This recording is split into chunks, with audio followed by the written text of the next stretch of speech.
ኦ ማይ ጋድ ሩትዬ ልዕልቷ ዛሬ ደግሞ በሚገርምና በአማረ በደመቀ ሁኔታ እንግዲህ እንደዚህ ከነ ፈገግታዋ ብቅ ብላለች ማለት ነው። ኦ ማይ ጋድ እኔ ምን ልበል ግን እንዴት ስታምር እኮ ልዕልት እኮ ናት ሩትዬ፣ ሴቶች ምሳሌ።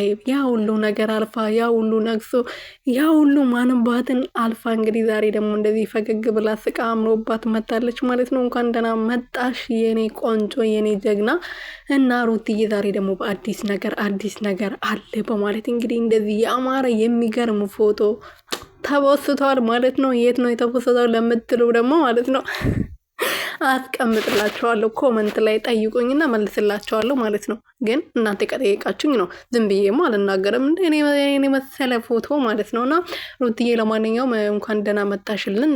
ከደስታ ጋር ደግሞ ማታ በአዲስ ነገር ትመጣላችሁ፣ ከአብርሃም ጋር በድብደባ ትመጣላችሁ ብለን እንጠብቃለን። ሰዓቱ እስከሚደርስ ድረስ ቾክ እያለሁ የምር